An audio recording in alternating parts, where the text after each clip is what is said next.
Session 8 of Active Listening Mastery. 15 Practical Lessons for Better Communication. Listening to feelings, not only words. Have you ever asked someone, "Are you okay?" and heard the answer, "I'm fine," but something about the answer did not feel fine at all? Perhaps their voice sounded unusually quiet. Maybe they avoided eye contact, gave a short response, or suddenly became distant. You noticed that something had changed, but you were unsure what to do. Should you ask again? Should you leave them alone? Should you say what you think they are feeling? This is one of the most important challenges in communication. People do not always express emotions directly. Sometimes they hide feelings because they are uncomfortable, afraid of being judged, unsure how to explain themselves, or trying to protect others from worry. At other times, they may not fully understand their own emotions yet. Active listening is not only about hearing words. It is also about paying attention to the emotional meaning that may exist behind those words. However, emotional listening does not mean guessing, mind reading, or confidently telling someone what they feel. The goal is not to say, "I know exactly what is happening inside you." The goal is to notice possible emotional signals and invite the person to explain their experience in their own words. That difference is essential. Imagine that your friend says, "It doesn't matter. The decision has already been made." The words may sound calm, but their voice is tense, their shoulders are tight, and they suddenly stop speaking. You might immediately think, they are angry. You may even respond, "You are obviously angry about this." But what if they are not angry? They may be disappointed, embarrassed, worried, exhausted, or feeling powerless. Your conclusion may be understandable, but it could still be wrong. A more respectful response would be, "You seem quieter than usual, and I noticed some tension in your voice. I may be reading this incorrectly, but are you feeling disappointed or frustrated about what happened?"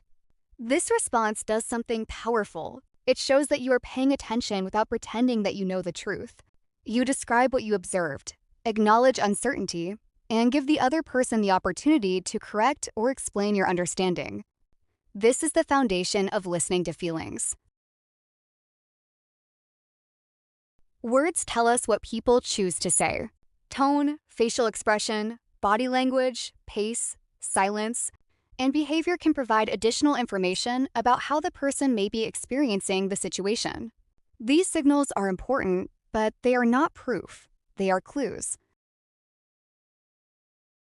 For example, a colleague may say, "The presentation went well," while speaking quickly, avoiding eye contact, and repeatedly checking their phone. You may notice that their behavior does not seem fully consistent with their words. Instead of deciding that they are anxious, you could say, "You said the presentation went well, but you seem a little distracted. Is there anything still on your mind?" Perhaps the colleague replies, "Yes, I think the presentation was fine, but I'm worried about the questions the manager asked afterward." Now, the real concern has become clearer, not because you guessed correctly, but because you created a safe opening for the person to speak. Emotional listening begins with careful observation. Pay attention to changes rather than trying to interpret every small movement. A person crossing their arms does not automatically mean that they are defensive. They may be cold, tired, comfortable, or simply sitting that way. One signal by itself can be misleading. Instead, notice patterns and changes. Does someone who is normally expressive become unusually quiet? Does a person's voice become tense when a particular topic is mentioned? Do their words say that everything is fine while their behavior suggests that something is bothering them? The context also matters. If a student says, "I'm not worried about the exam," but has been studying late every night and appears exhausted, there may be pressure behind the words. A helpful listener might say, "You've been working very hard lately. How are you feeling about the exam?" This question is better than saying, "You are clearly stressed." The first response invites reflection. The second response makes a conclusion. The language you use can either make emotional communication safer or make people feel misunderstood. One useful habit is to use tentative language. Phrases such as, "It sounds like," "You seem," "I'm wondering if," I may be mistaken, and is it possible that communicate openness. For example, a partner says, do whatever you want. It's not important. Instead of responding, you're angry because I made plans without you, you could say, I'm hearing that you're saying it is not important, but I'm wondering whether you feel left out or hurt. Am I understanding you correctly? The partner may say yes. They may also say, I'm not angry. I'm disappointed because I thought we had already agreed on this. Either answer is useful because the listener has made space for clarification. Listening to feelings also requires emotional vocabulary. Many people use broad words such as fine, bad, upset, or stressed, even when their experience is more specific. A person may say they are stressed when they are actually overwhelmed by too many responsibilities. They may say they are angry when they are hurt. They may say they are tired when they are discouraged. You do not need to provide a long list of emotions. Sometimes one gentle question is enough. When you say you feel upset, is it more like frustration, disappointment, worry, or something else? Giving a few possibilities can help people find words, but it should never become a test. The purpose is to support understanding, not to force someone into a category. Emotional listening is especially important during conflict. When people feel unheard, they often repeat themselves more strongly. Their voices become louder, their words become sharper, and the conversation focuses on blame.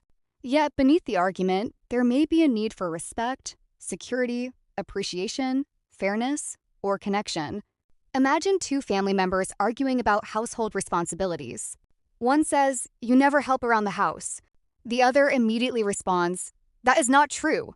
I helped yesterday." Now both people are debating facts, but the emotional message may remain unheard. The first person may be feeling overwhelmed and unsupported. A more helpful response could be, "It sounds like you have been carrying a lot, and you may feel that your effort is not being noticed. Is that part of what is upsetting you?" This does not mean agreeing that the other person is correct about every fact. It means recognizing the emotional experience beneath the complaint. Once people feel understood, they are often more able to discuss solutions calmly.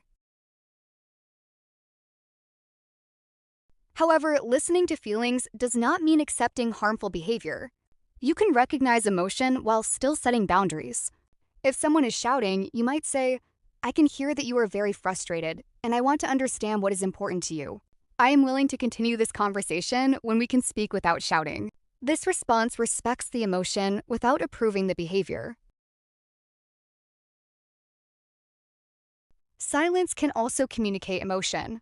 When someone becomes quiet after receiving difficult news, many listeners become uncomfortable and rush to fill the space. They may give advice, change the subject, or say, "Don't worry, everything will be okay." But silence may be the person's way of processing what they heard. A supportive response could be, "You do not have to answer immediately. I'm here with you. Would you like some time, or would you like to talk about what is going through your mind?" This gives the person control. It also shows that you are not afraid of their emotional experience. Another important skill is checking your understanding before moving forward. You might say, "So, if I understand correctly, you are not only concerned about the deadline, you are also worried that people may think you are not capable. Is that right?" The person can confirm, correct, or expand your understanding. This protects the conversation from assumptions and shows that you value accuracy. Sometimes people will not want to discuss their feelings, and that choice should be respected. You can offer support without pressure. You might say, "I noticed that you seem different today." You do not have to explain anything if you are not ready, but I am available if you want to talk. Listening is an invitation, not an interrogation. The more emotionally aware you become, the more important humility becomes. You may notice many signals and still misunderstand what they mean. Your role is not to become an expert on another person's inner world. Your role is to be attentive, curious, respectful, and willing to learn from what they tell you. Before responding, notice the words, tone, expression, behavior, and context. Then separate observation from interpretation. Ask yourself, what did I actually notice, and what am I assuming? After that, use a gentle question that allows the person to describe their experience. You may say, "I noticed that your voice became quieter when we discussed the project. I may be mistaken, but is something about it worrying you? That simple approach can change the quality of a conversation. It communicates attention without judgment and concern without control. Listening to feelings is not about discovering hidden emotions with perfect accuracy. It is about creating enough safety for people to express what they truly feel.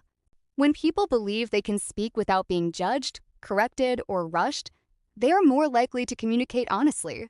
Today, practice noticing one emotional signal without immediately deciding what it means.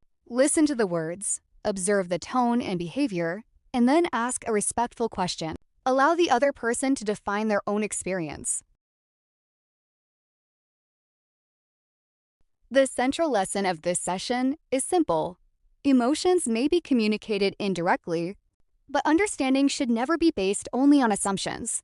Notice carefully, ask gently, listen openly, and check your understanding. If this lesson helped you communicate with more awareness, please like the video and share it with someone who may benefit from becoming a more emotionally attentive listener.